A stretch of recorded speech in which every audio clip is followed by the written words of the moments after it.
Salam, perkenalkan nama saya Fitri Zera, NIM 24011, program studi pendidikan agama Kristen. Di sini kami akan menjelaskan materi kami tentang naturalisme dan pragmatisme. Sebelum itu kami memperkenalkan anggota kelompok kami, materi kami tentang naturalisme dan pragmatisme.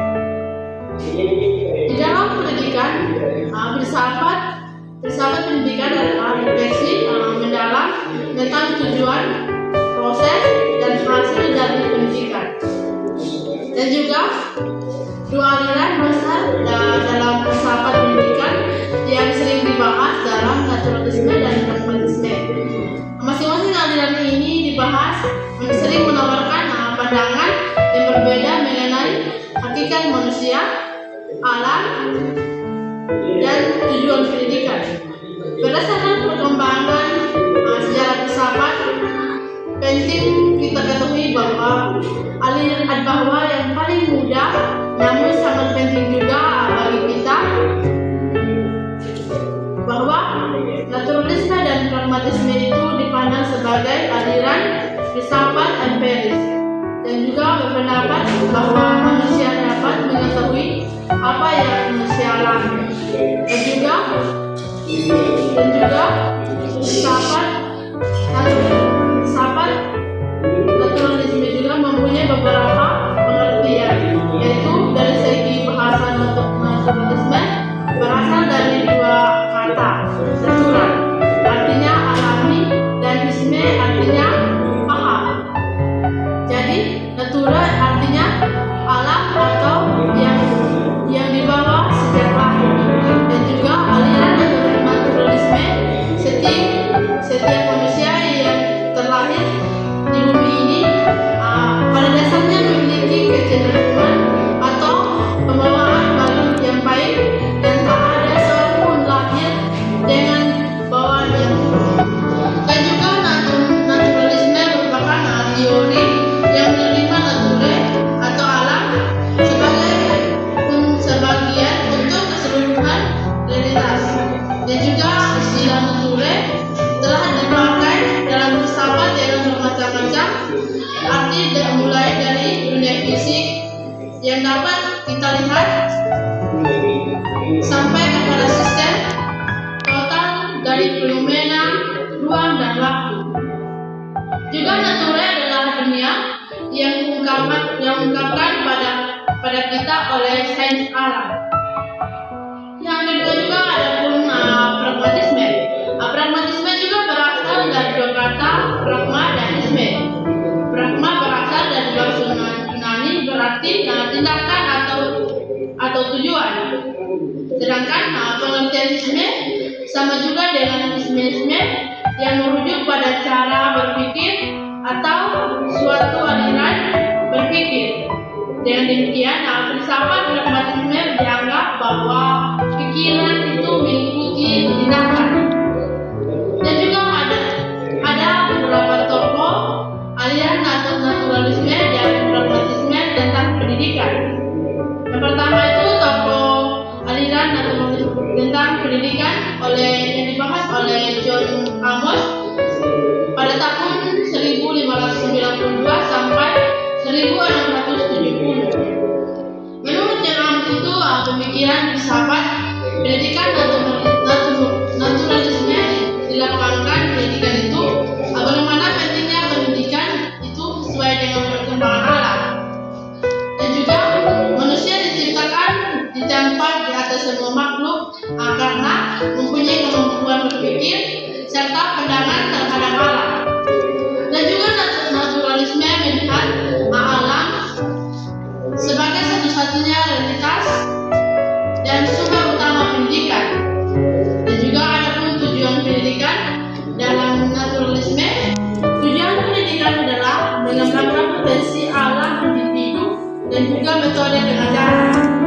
Naturalisme menekankan pada pendidikan berbasis alam dan pengalaman langsung. Adapun yang kedua, John Deacon pada tahun 1632 sampai 1704, John Deacon Nikon mengatakan bahwa tidak ada sesuatu dalam jiwa tanpa melalui indera atau jiwa, karena jiwa yang kosong yang hanya memiliki dan hanya terisi apabila ada pengalaman. Oleh sebab itu, Allah merupakan sebuah power bagi pengisi jiwa, maka proses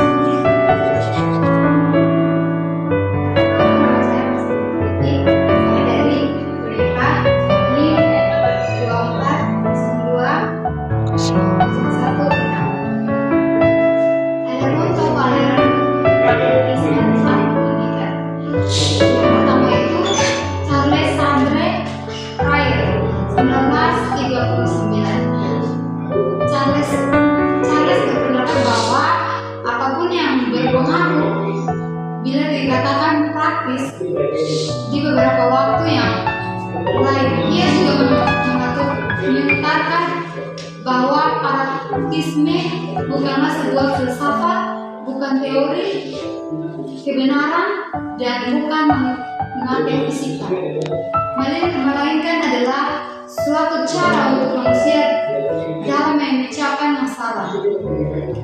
Dari dua pendapat di atas ini bisa disampaikan bahwa pragmatisme bukan hanya sekedar teori pembelajaran filsafat dan mencari kebenaran, akan tetapi pragmatisme lebih ke arah pada tataran ilmu praktisan guna membantu menyelesaikan masalah yang dihadapi manusia. Yang kedua, John Dewey pada 1859 dan sampai 1952 berpendapat bahwasannya berfilsafat guna memperbaiki kehidupan manusia dan lingkungannya atau mengatur kehidupan manusia. Ia juga menyatakan bahwa filsafat memberikan pengaruhan dan filsafat tidak diperkenankan terbawa arus dalam ide-ide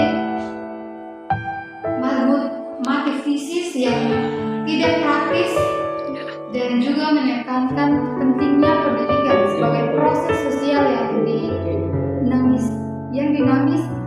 baginya. Pendidikan harus menekankan pada pengalamannya langsung dan memecahkan masalah. Yang bagian ketiga, William James, filosof, yang memperkenalkan praktisme dan menekankan pentingnya fungsi dan aplikasi pengetahuan dalam kehidupan sehari-hari. Dia juga mengatakan bahwa secara singkat, praktisme adalah realitas yang sudah kita ketahui berguna untuk mengatur suatu kebenaran konsep seseorang yang harus mempertimbangkan konsekuensi yang akan diterapkan pada konsep tersebut. Nah, ada beberapa pembahasan yang ada di sini. Yang pertama itu aplikasi naturalisme dan pragmatisme. Yang pertama, implikasi naturalisme adalah berbagai aliran filsafat. Filsafat ini mempengaruhi berbagai bidang dalam kehidupan, termasuk bidang pendidikan. Pendidikan merupakan wadah yang memiliki peranan penting dalam pembentukan karakter seseorang, baik pendidikan dalam lingkungan keluarga maupun lingkungan pendidikan formal. Adapun naturalisme dan filsafat pendidikan mengajarkan bahwa guru paling ilmiah dari seorang anak adalah kedua orang tuanya. Dan yang kedua, implikasi pragmatisme dalam pendidikan. Pengalaman sebagai pendidikan bagi Dewi, pengalaman selalu membuat tutup subjek dengan segala keinginan, kepentingan dan perasaan secara budaya dan lawan pengetahuannya maupun objek maupun fisik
hati dan perilaku.